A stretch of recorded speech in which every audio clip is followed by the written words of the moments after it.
Good evening, good evening. Thank you for tuning into powerofpurposeradio.com, where we encourage, inspire, and impact the lives of women, men, and children in Baltimore and throughout the world. I'm so honored that you are tuned in with us tonight, and we have a special segment just for you. As you are aware, this month is Domestic Violence Awareness Month.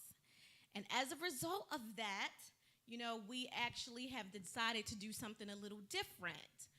We have Christy Johnson in the house. Now I'll let her introduce herself, and we'll go from there.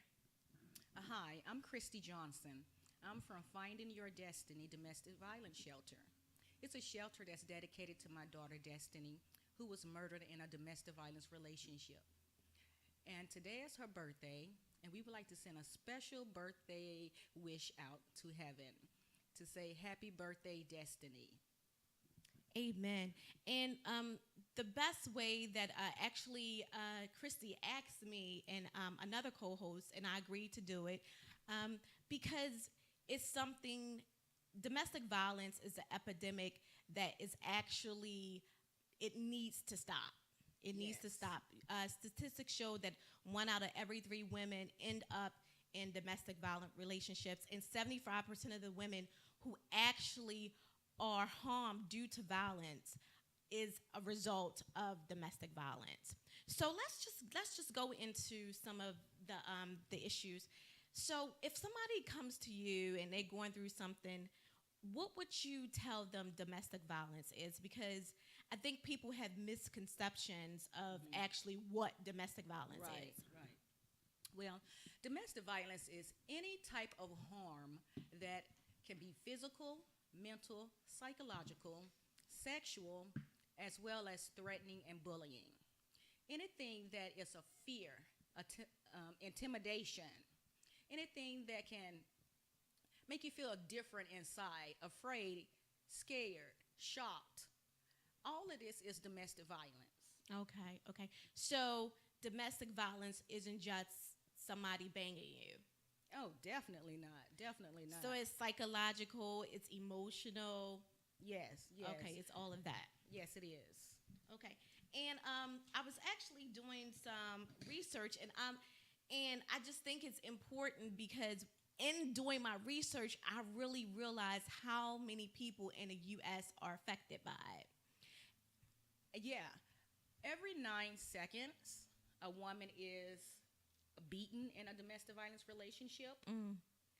And 3 women, no, 1 out of 3 women in a domestic violence relationship ends up murdered. Mm. And so if we multiply that, we have 50 states. Mm.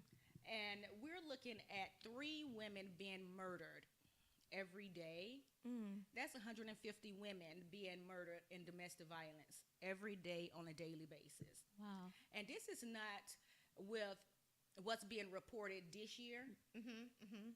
This is because I've even posted on my website Okay. and on all my social media pages where I've researched local cases here in Maryland Okay. that are domestic violence deaths. Mm. And I know that this year so far that there have been over 50 murders in domestic violence. Here Yes, for the whole state of Maryland. for the whole state of Maryland. Yes. Yes, Yes. yes, yes. So 50. That's a lot. Yeah. And so if we're just looking at our area here, Uh-huh. we're already halfway to that 150 that they are reporting a year. Just here in Maryland. Yeah. Mhm. And so the data needs to be updated and everyone needs to report it properly Mhm. so that everyone that's researching, someone like a college student that's asking about how she can speak to someone that's in a domestic violence relationship, or if she's writing a thesis on domestic violence relationship, you want her to have the correct data, Yes. the right statistics, Yes. the numbers, Yes. the local areas if she's researching her local area. Yeah. The data needs to be updated. The mandated reporting needs to be reported. I'm like, this is ridiculous that we have so many lives being lost Yes. due to domestic violence. Um, sometimes when people talk about domestic violent victims, is it's almost like people come off a little bit judgmental, about it. But when I was doing my research today, I really realized that there are a lot. Anybody, you could be white, you could be black, you could be from a rich family, you could be from a poor family. Domestic violence doesn't have like any like selection, any choice, So it could be like anybody. And I just wanted to share this actually. Yeah. It was something that I found, and it was a list of celebrities that were actually in domestic violent relationships. So we have Halle Berry, Kelly Rowlands, we have Jasmine Sullivan, we have K. Michelle, we have Pam Anderson, we have Juanita Bonham, we have like a lot of women. So sometimes we can say, well, you know what, she was in that domestic violence relationship because she was weak, Yeah, and it doesn't have anything to do with weakness. Yes. It just has to do with the way that person has come in and just stolen the goodness out of you, taken all your self-esteem out of you, taken all of your emotions out of you, and taken all your normal sense of thinking out of you, and then they put you in this corner, and it's the abused corner. Okay. And in the abused corner, they know you're not going to leave that little particular area, because in that little abused corner is point A to point B. Okay. They know your ups and downs. They know when you're going to leave. They even know when your menstrual cycle is coming on. Because the ones that are bent on keeping you pregnated and using the children as hostage, as leverage. I'm like, domestic violence has so many realms of abuse that when you actually get the real research, it will shock you to your core. Yes. And I think to clarify to listeners, she's talking about more so that control. The individual is normally very controlling. Oh, always. And manipulative. So when you get into that, when a person is manipulative, they have certain systematic way of doing things, like maybe isolating you from your friends, your family members. Yes. What are some red flags that the listeners can look out for?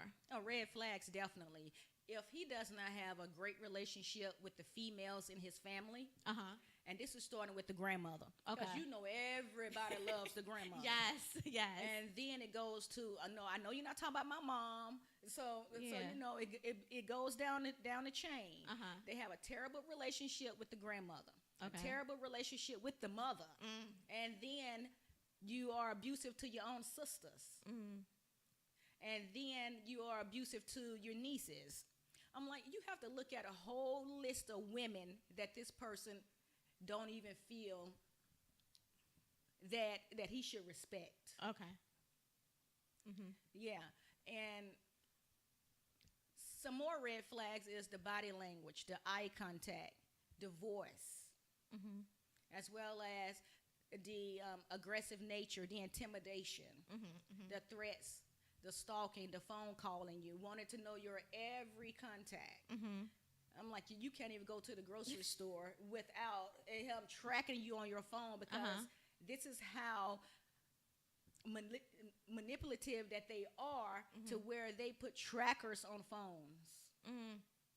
And this is an example of what my daughter's abuser did to her. So now, because I was going to get to that in a second. Tell us a little bit about Destiny, because this is a tribute to Destiny. Tell us a little bit about her, like her personality, who she was, so we can see who's Destiny. Yeah, Destiny was my home girl. She was. Yes, I'm like, you see me, you see Destiny. Okay. And we were very, very close. All I can say is that her abuser does not even realize the person he took away from me. And so I dedicate every day of my life to her. Everything I do, when I go to sleep, when I wake up, when I pray, when I meet with different women, when I'm speaking to children, everything I do is all surrounded by the love, the care, the respect that I have for Destiny. And Destiny was a very outgoing girl. Okay. She loved life. She loved helping people. She was very energetic. I'm like, she would do anything for anyone. Okay. And so that's another thing that just put me over the edge is that with her loving and caring personality, he didn't have to abuse her because she was raised properly. And so if he wanted to be loved properly and have the correct relationship, she was the one that he could have received all that from. Okay. Okay. So she was a beautiful person inside and out. Yes. So how did she meet this particular individual? In high school. In high school. So they were fairly young when they met. Yes. Okay, and statistics show that, I guess it's the age range. I forgot the age range they had down here. That.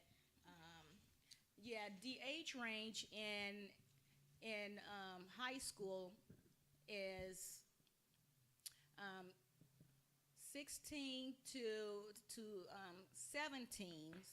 Okay. Are being now controlled in the intimate partner relationships. Okay. Where the abuser is now controlling the other teen. Okay. So now it's called intimate partner relationship to make it a little bit more for the younger generation. Okay. But it's still domestic violence. And in those intimate partner relationships, there's also sexual assaults that happens in those relationships. Okay. So getting back to Destiny. So Destiny met the young man in high school. Yes. Okay. Did they have like a relationship for like a couple of years or like a couple of months or something? No. Okay. Because with his dramatic personality, threatening personality, aggressive behavior, and he was dismissed from the high school within I want to say a couple of months of school even beginning. Okay, so they met each other in high school. Did they start seeing each other and then he got dismissed from high school? No, they started out as friends. Okay. And I can remember the first time I saw him. Okay. The first time I saw him, I told her that he's no good for you. I told her that he was bad news, that he was aggressive, he was a womanizer, and that I told her that she wasn't even safe being in the classroom with him. This is how I can pick up on the type of person he was. Okay. So you picked up on it early on, like even when you just felt it. Yeah. Okay. Yeah. And so a couple of months within the school year, and he was dismissed from the school due to his behaviors. Okay. And threats and fighting teachers. Okay. And so he was transferred to another school in the same city. Okay. And I know that they had lost contact for probably a year. And then they started back as talking, being friends. But I knew that she wasn't seeing him at the school.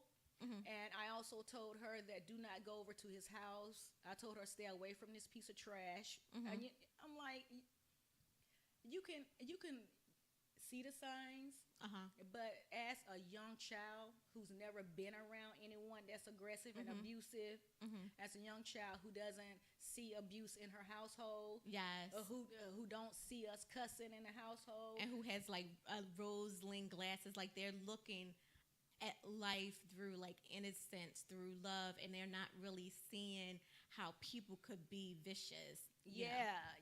And with her having such the loving and caring heart, and to her, she thought that it was safe to be friends with this person. Because, he wasn't coming over to our house. Okay. Because she knew that was a no-no. Okay. And then they wasn't actually seeing each other during the school days because he wasn't in the same school anymore. Okay. And so the way that they reconnected and recommunicated with each other was through text messages. Okay. As well as through Facebook. Okay. Okay. Okay. And so they reconnected.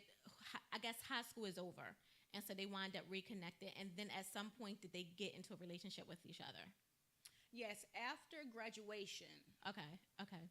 And at this time, what she told me, he told her was that she's 18 now and she can make her own decisions. That I just don't want them together, Uh huh.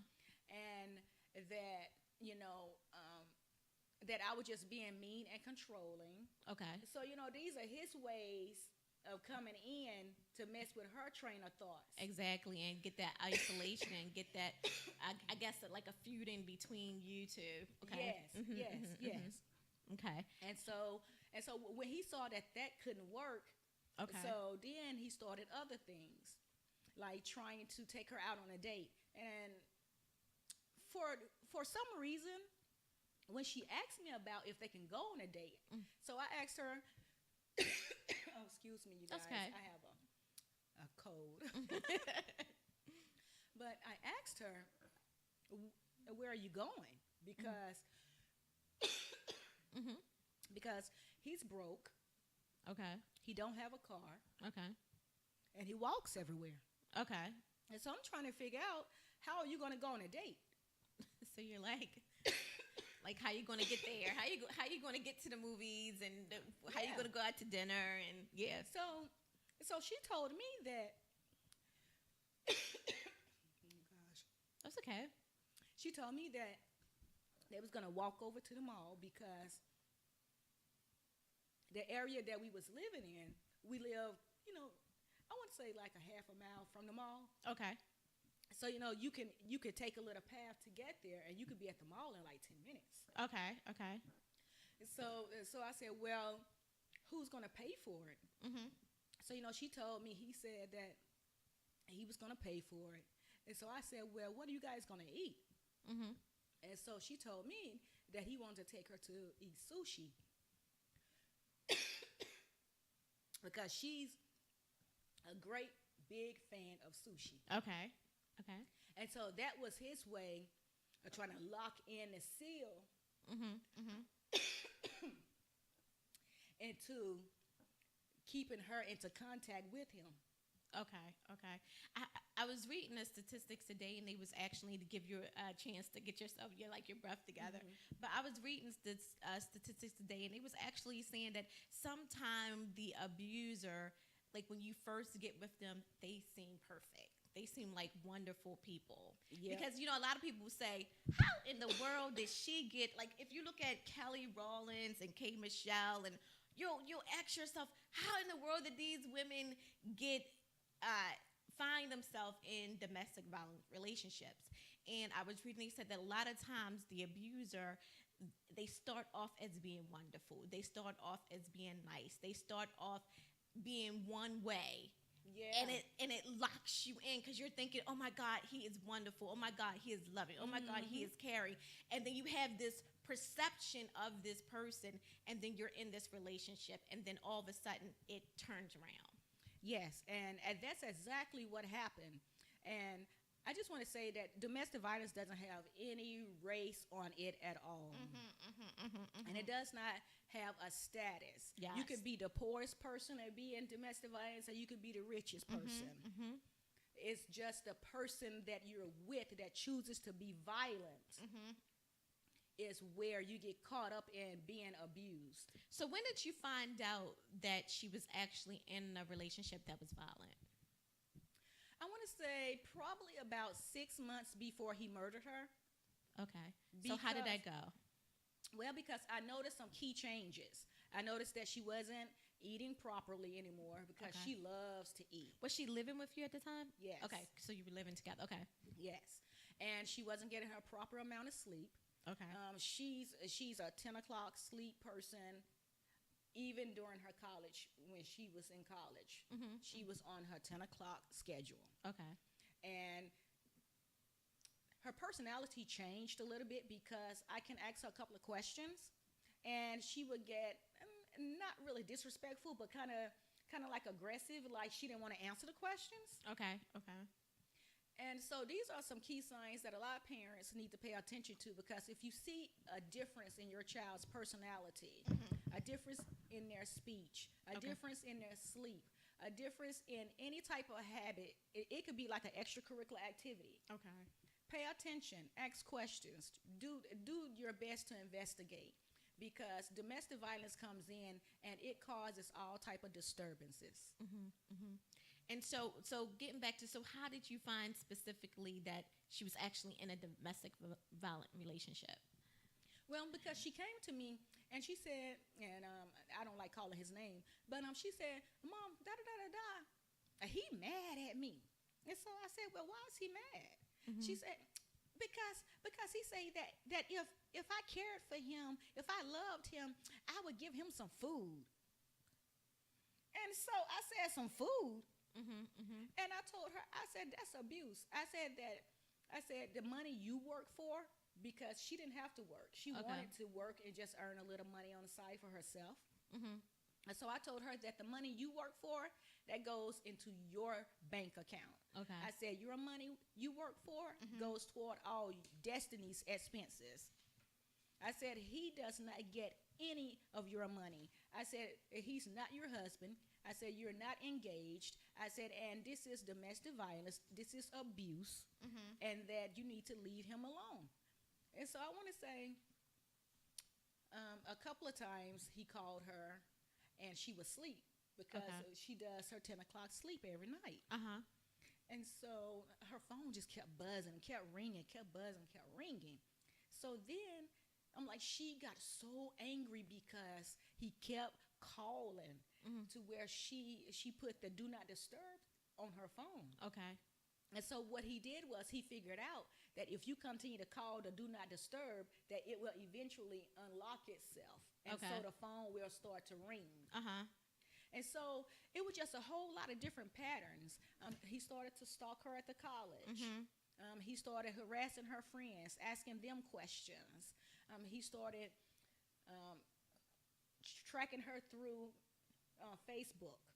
He also broke into her email accounts. Wow. I'm like, he did so much damage to destroy her. And a lot of women and a lot of kids, it's very important what I'm about to say to you guys is that you do not ever let an abuser take any photos of you, because what he did was he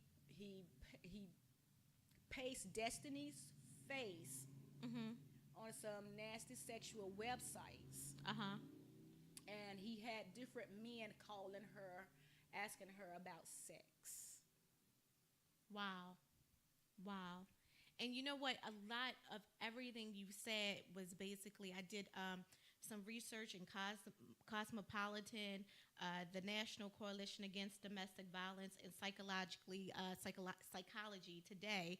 And basically, it's the 20 signs that your partner is controlling the, like you said, the conditions. Like, if you love me, you would do X, Y, Z. Yes. The conditions, the controlling as far as when I call you, you need to pick up that phone because I need to know where you are. Whenever I call you, pick up that phone. Yes. Then they also said about how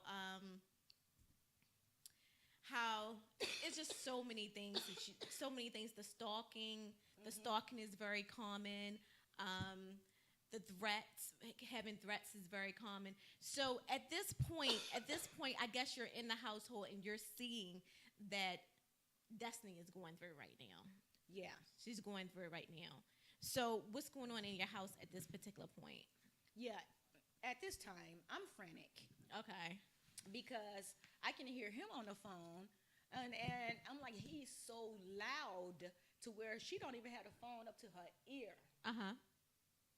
And I can hear him calling her all type of derogatory names. I can hear him threatening her. I can hear him telling her that he's going to kill her. I can hear him telling her that he calls himself he called himself it was something that he would call himself. I forgot what he called himself, but whatever it was, he said that I know everything. I know where you are at all times. I know who you're with at all times. I know what you're doing at all times. So with him, it was a lot of control as well as psychological. There's a lot of threats too. Yeah, Yeah. a lot of threats. And I mean, I can attest to that because I remember at one point I was in a relationship, and it was the beginning of a relationship. Like the beginning, we weren't in there too long, and everything right here happened.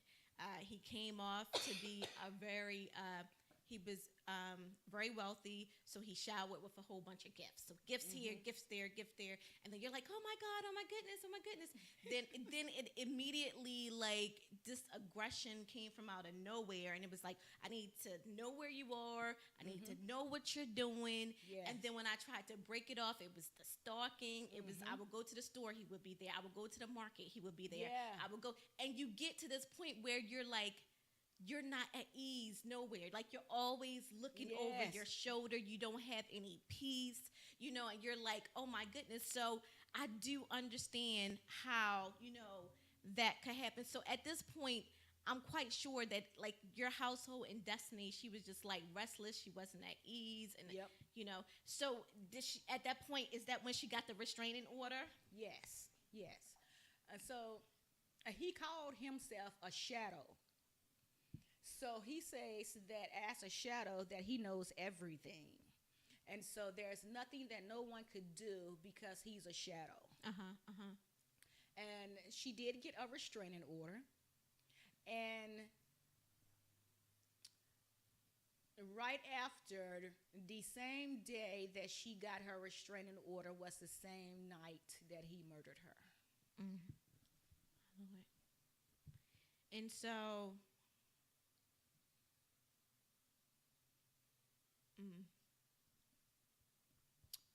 wow. And is this story, this is a particular story, but it's so many stories like that where the woman, they go out and they get the restraining order, and then after they get the restraining order, they're murdered.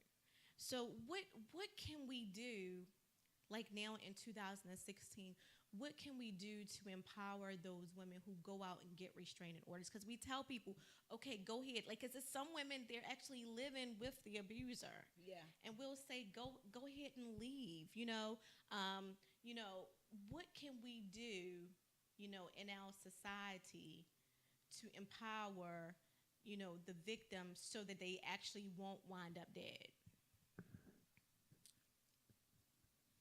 Well, what I would say is that once you have that piece of paper in your hand, do not ever go back to that house. Okay. Don't ever go back. If you have to go to a domestic violence shelter, show them you have that restraining order. Okay. Let them know that your life is in danger, that you've been threatened to be murdered. Because that restraining order, it only protects you so much. Yes. Because stalkers have ways of getting into your home. They have ways of coming to your job and murdering you on your job. They have ways of coming to your friend's house, especially if they know you have a best friend. Yes. And so they have ways of stalking and looking for you. And so I would tell anyone, if you have a restraining order, make sure that you go to a domestic violence shelter. Do not give your whereabouts to anyone, because what you want to do, you want to protect your life. Yes. And you never know how much of a rage he's in at that time once he finds you, to where he might harm other people around you. And so it could be a catastrophe where he murdered you and murdered your friend. Yes. Or you and your kids. Yeah. And they do that too. Yeah, I mean, they go into a rage and kill kids. Yes. Because they don't want the kids reporting that, yeah, my dad did it, you know, which is, yeah, domestic violence has to really stop. And we need tougher laws, and we need to, when we are voting, now this is very, very important. Okay. When we are voting for these judges and for these sheriffs, Okay. everyone that needs our vote to go into office, do your due diligence. Okay. Investigate, research, ask questions about that person that's waiting to be voted in. Okay. Because you want to vote someone in that has the same type of heart as you. Okay. You want to vote someone in that has the same type of community outlook as you. Because if you want to build a safer, abuse-free, a cleaner environment where women and children are safe, Yes. you want the type of judge that helps rally against domestic violence. You want the type of judge that has sat on a domestic violence bench for excuse me, for years. You want someone that knows the law. Yes. You want someone that understands what domestic violence is all about. Because if you vote in just Harry over here because your friends are voting for Harry, and Harry could be the one that will not give you any type of citizen relief. Yeah. Because as a citizen in every community, you want to feel safe. You want to feel empowered. You want to feel that. You want to feel that no matter what's going on in your community, that you know you can count on this one individual that you voted in to help alleviate at least some of the pain you're going through. Yes. Help you with the stalking. Help put you into a safe shelter. Make sure that the domestic violence that they are viewing, and when they're giving you these restraining orders, that once that person is served, that they keep an eye on that person. Because you could serve him, just like in my daughter's case, in a couple of hours be murdered. Yes. I want to share something. I actually contacted the sheriff's office because that's one thing I wanted to know. I wanted to find out, like, what do you do to protect yourself once you get that restraining order? And I just got certain tips. One was to change your locks on your doors, replace any weak doors, make sure that your reinforcements intact, add interior windows and locks, install security systems, plan an emergency route, from all areas of your home, from upstairs, downstairs, so forth. Teach your children how and when to call 911. Get your neighbors, in on it. Let them know what's going on so they are being watchful as well. Include the pets, include the family members. Once you get that restraining order, like, just don't walk around thinking that it's just okay, it's okay. Yeah. Just follow through with making sure that you have certain things in place to make sure that your probability of staying safe is high. So make sure you do that. And this is what the sheriff office gave to me. Also, I have like some numbers here. The domestic violence hotline, 1-888-880-7884. The National Domestic Violence Hotline, the Maryland Network Against Domestic Violence, and also if you need legal assistance. All of this is placed on Facebook, and then it's also on the Power Purpose website. So make sure you go on there. They have resources out there. It's just that we have to use those applicable resources. Yes. So and you actually have a foundation as a result of you going through all of this. Yes. You ended up opening up a foundation. Tell us a little bit about that. Yeah, my foundation is Finding Your Destiny. We are a domestic violence shelter that serves women and children as well as teens. Okay. We have a focus and a vision of preparing and saving lives, restoring hope in the futures. It's dedicated to my daughter, Destiny, because there was no way that I could just sit back and not have a voice, Yes. not be an advocate for others, not just rally on and say that we need tougher laws on these abusers. Yes. And out of that, I've been working my organization for 3 years. Mm-hmm. And September the 10th of this year made 3 years that Destiny has been gone. And it's a journey, but I do it because I love it. Mm-hmm. There's nothing else that I'd rather be doing at this moment than saving lives. How can our listeners get in contact with you if there's a woman out there, and maybe she's currently in a domestic relationship, if there's a woman out there who's actually living with a person and so forth, how can they get in contact with you or with your organization?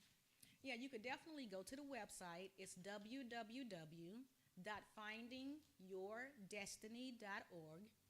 There's a contact tab, and on that tab, you can put in your information, your phone number and email address, and it goes directly to me. So there would be no sharing of information from my organization to another. Yes. Everything is kept private. Thank you.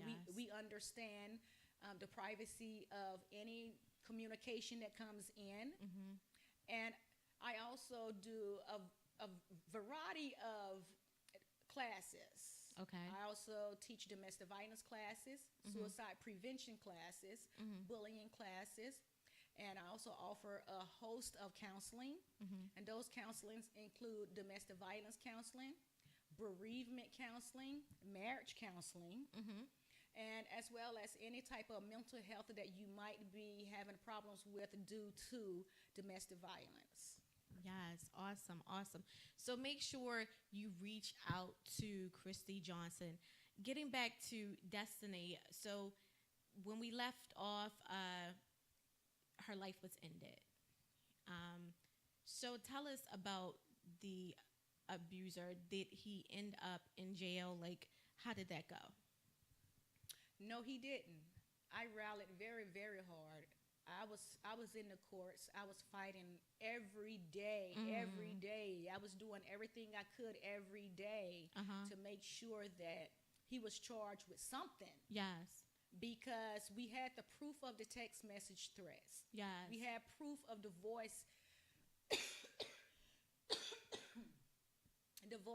threats, the email threats. But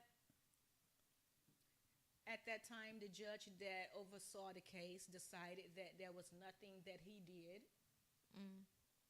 And so no charges were filed against him. And so the judge told him.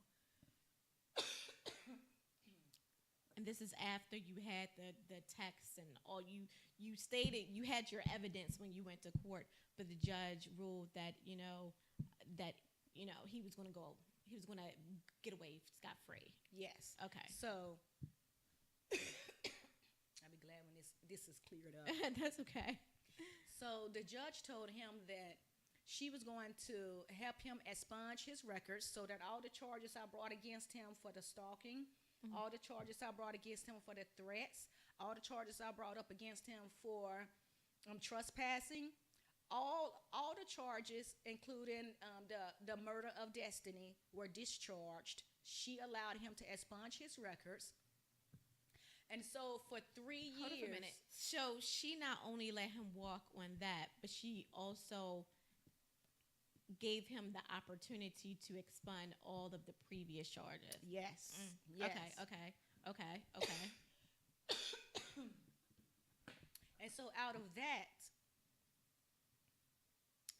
he continued to roam the streets, Okay. harming other women and girls. He ended up murdering a second woman in Brooklyn, Maryland. And it's been 2 months ago since he murdered that woman. And during the time in the courts, I voiced my opinion and I told them that if they allow him to get off for Destiny's murder, that he was going to kill again.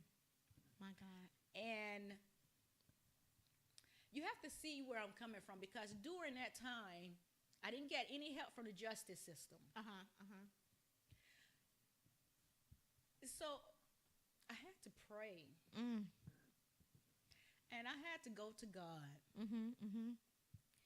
because the person, the child, the woman, the everything he took from me, Yes. the justice system let him get away. Mm. And during that time, God told me, he says that I've already answered your prayers. Mhm. And he says, I want you to open an organization Okay. to help other women and teen girls that are in domestic violence. And so I've been doing this for 3 years. But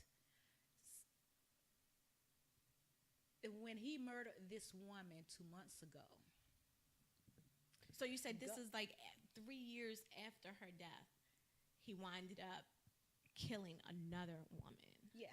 Okay. Yeah. Okay. But in between that time, though, You had a he had abused other women in between the he had time. abuse. Okay. Yeah. I'm quite sure he probably did. Yeah. Okay. And so he just got the justice that was needed for Destiny is now the justice that's being reviewed now Amen. because what he did after he murdered this woman and beat this woman to unrecognition, he called the police department and told them that he murdered a woman. Mm.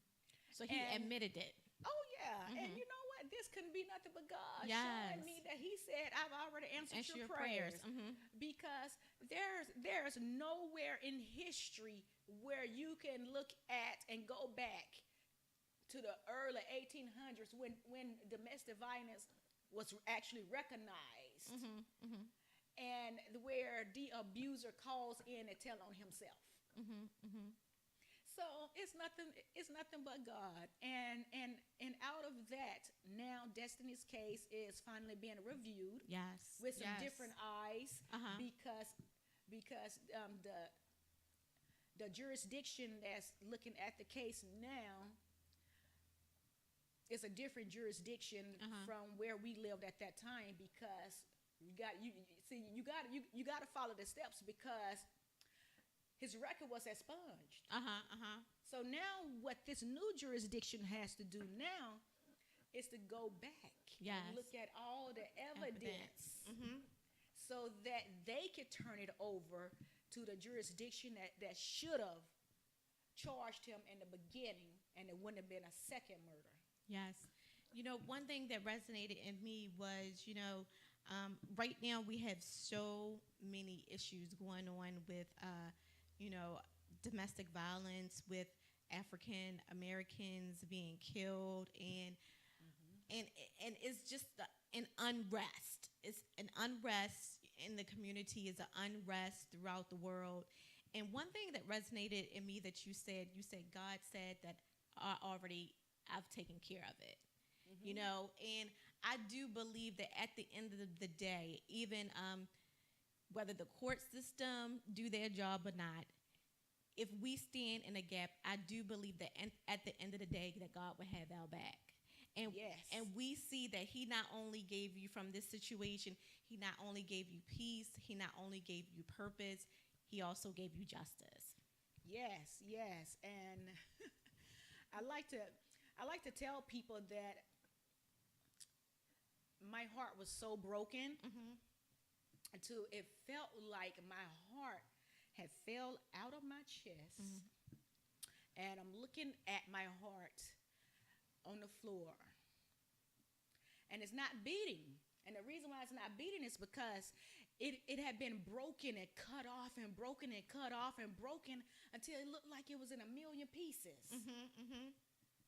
And so with all that pain, I said, God, that I don't know what this is, but I need you to help me with this pain. Yes.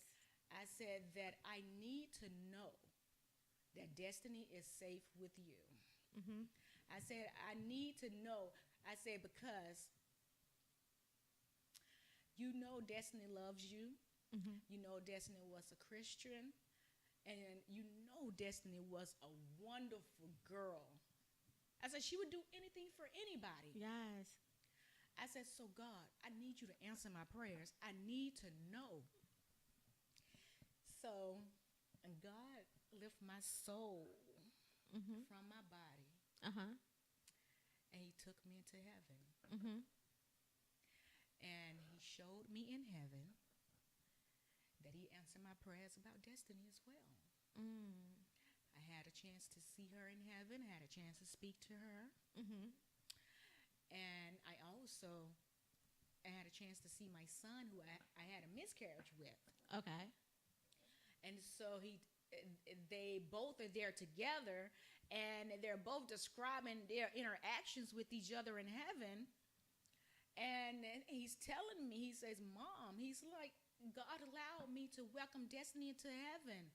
So I was the first person that she had a chance to see when she crossed over. And he says that it was so wonderful because she loved water. Okay.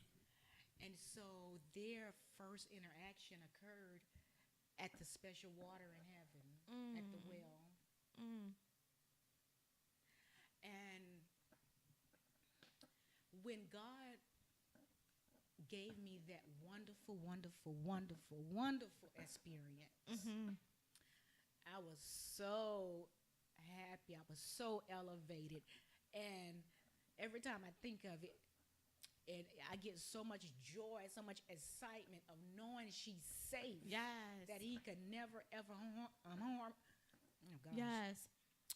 her again, threaten her again, say anything wrong that can make her feel sad, make her hurt, make her cry. I said, oh, God, thank you so much. Yes. And from that, my heart that was broken, that wasn't beating anymore, that was crumbled and cut up into those thousands of pieces, was molded and fit back together. And God reinserted it into me. And that pain went away. And it was just the amount of pain I had before my experience with God and with my experience crossing over into heaven and seeing Destiny was so out of control that when God mended my heart and gave it back to me, that pain went away, and I have never felt that pain in 3 years. You know, that scripture where he says that he has the ability to mend our broken heart and to bind our wounds. And actually, you're like a living testimony, you know, to those out there, because I know, like, we look at the news all the time and we see the women who have lost sons, we see the women who have lost daughters, and we see, like, we can't experience it, but we see the pain, you know, we hear the pain in their voices, and you're a living testament that God has the ability to he has the ability to mend your broken heart. Yes, he does. And to bind your wounds. On that note, let's do the candle for Destiny. Yes. This candle will be lit for Destiny. It's her favorite color, purple. And when I light this candle, all the gold that's in heaven will light and be brighter than the original color. Okay. Because when I was in heaven, I saw the beautiful gold that's in heaven, the beautiful skies, and the beautiful sidewalks, the beautiful chairs and the benches in heaven. And so when I light this, heaven will automatically glow. And every woman, every child, every man that has ever been abused and murdered, this candle is for you. And I want to say that I love every one of you, and that heaven has gained a special, special angel named Destiny. And happy birthday. Happy birthday, Destiny. Yes. And she's 23, and she's still continuing to live. Yes. And I do believe that people's lives are going to be touched. Someone is going to be changed as a result of your testimony, your transparency, your Yes. ability to share, your ability, like you're out here, you're impacting lives, you know, you're doing what you're supposed to do, you're doing what God called you to do. So Yes. until next time, this is Latoya Ladelle. But before we depart, is there anything special that you would like to say to our listeners? Yes, I would like to say that please do not, women or children or men, please do not allow domestic violence and the situation you're in to take control of your life. There are ways to safety and there are ways that you can get out. Please reach me. You can go to my website, www.finding, that's FINDING,